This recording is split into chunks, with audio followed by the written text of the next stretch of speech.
muitas pessoas ouvem falar, né, jovens estudantes de medicina, um tópico que aparece bastante, mas muitas pessoas não sabem o que significam, né? Então, já de início, o que é uma organização social de saúde? O que é uma OS? Bom, vou tentar fazer uma síntese, né?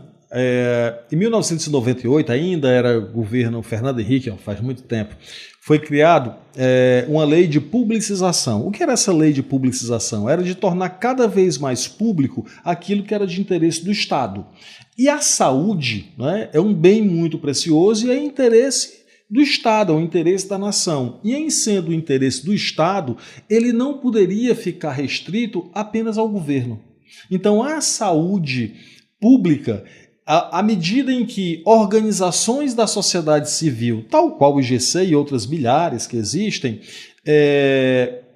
participavam, ajudavam a tocar serviços de saúde, esses serviços de saúde se tornavam ainda mais públicos, porque não era apenas uma responsabilidade do governo, era uma responsabilidade, passava a ser uma responsabilidade da sociedade civil como um todo. Então, foi aí que nasceu as organizações sociais para atuar na área da saúde, né, regulamentado por uma lei que trazia uma série de vantagens e de menos burocracias para que o serviço público de saúde pudesse ser entregue com mais eficiência, com mais qualidade,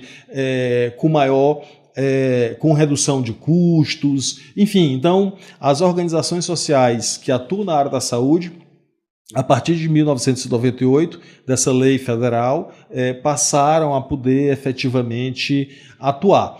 Obviamente que cada local, né, cada município que pretende contratar organizações sociais, cada estado que pretende, eles regulamentam a sua lei própria. Mas, sim, em regra, elas pegam essa lei federal, né, como espelho para poder efetivamente ter a possibilidade de contratualizar, fazer contratos de gestão com a organização social para tocar serviços de saúde, os mais diversos. Daquela maneira que, ao invés de ser uma gestão direta, né, do Estado, do município, passa a ser, na verdade, uma indireta, né? Tem um intermediário ali que vai lidar com as questões administrativas, né? Sem dúvida alguma. E eu queria até aproveitar, como eu falei, o nome da lei é Lei de Publicização. Uhum. Não é só de publicidade, não é de publicidade, sim, é de tornar ainda mais público. Uhum. E é um erro muito comum. Hoje isso está quase superado, mas em vez ou outra eu ainda ouço alguém falar em estão terceirizando o serviço da saúde. Não é efetivamente terceirização e muito menos privatização. A saúde, ela é uma responsabilidade intransferível do Estado. A saúde pública, obviamente, que estou falando. É uma responsabilidade que não se transfere. O que nós fazemos na prática é gerenciamento de unidades de saúde. Agora, a governança do sistema de saúde, a formulação da política e tudo mais, continua nas mãos do Estado, seja o governo federal, os estados ou os municípios. Bert, a gente vê, né? Eu queria entender um pouco melhor. O pessoal tem muita dúvida, como o Davi falou, o que é um OS, né? Uhum. Às vezes nem os municípios entendem direito.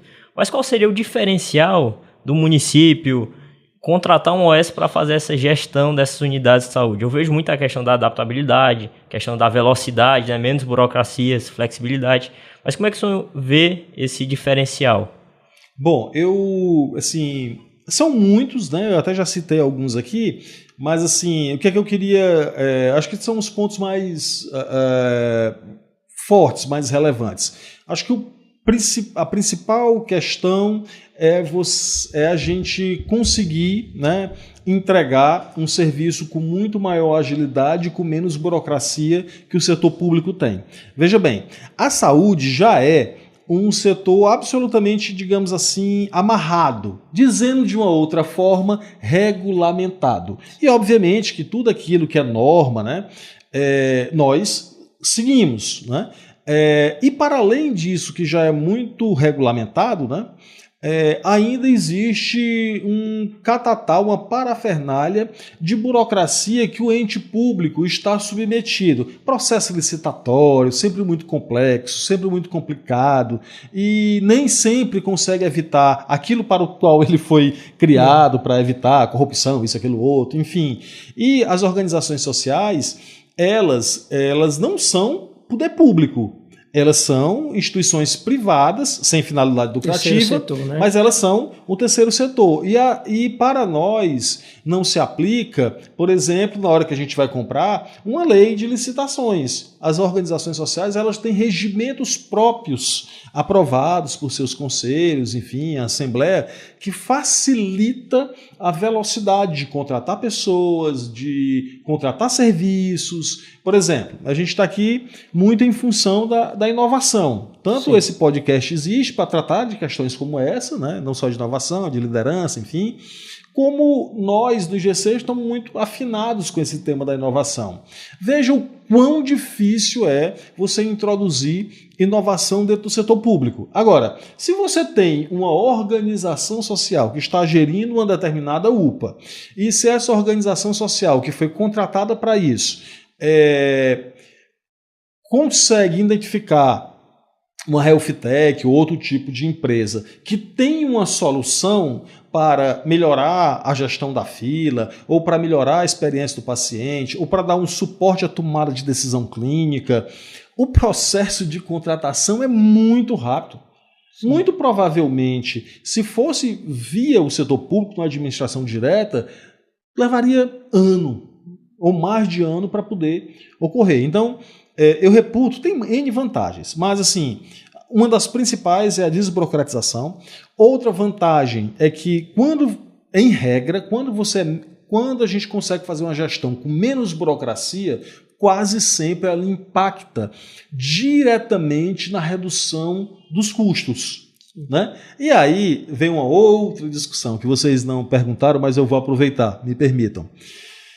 Olha, às vezes as pessoas dizem, mas se contratar uma organização social, o custo vai aumentar. E sabe que se você olhar na ponta do lápis, pode até ser que aumente. Agora, sabe qual é a saúde que é ruim? É a que não funciona. Olha, em muitos lugares, olhando lá para trás, para 2019, 2020, eu não vou falar o nome do município, a gente chegou para administrar uma unidade de saúde, um HPP, um hospital de pequeno porte, em um determinado município. E aí, a prefeitura se jactava, tinha orgulho, porque dizia que o hospital custava R$350 mil. Que não era 350 mil, eu sabia que era mais. Mas enfim, tudo bem. Quando nós entramos, nós fizemos um contrato de R$420 mil, R$70 mil a mais. Né? Aí alguém pode dizer, poxa, a organização social encareceu a gestão, o custo do hospital. Só que era assim, era um hospital que era, como se dizia antigamente, ambulância terapia, né? Botava na ambulância e mandava para Sobral, que era o município de referência, né? Ou para Fortaleza em determinados casos. Nós conseguimos ter dentro dessa unidade um índice de resolutibilidade de 97%. 97% de todos os problemas que chegavam naquela unidade, eles conseguiam ser resolvidos ali. Aí eu pergunto, qual é a saúde? Ela ficou mais cara quando se tornou 420 ou ela cara quando era 350 e não resolvia absolutamente nada?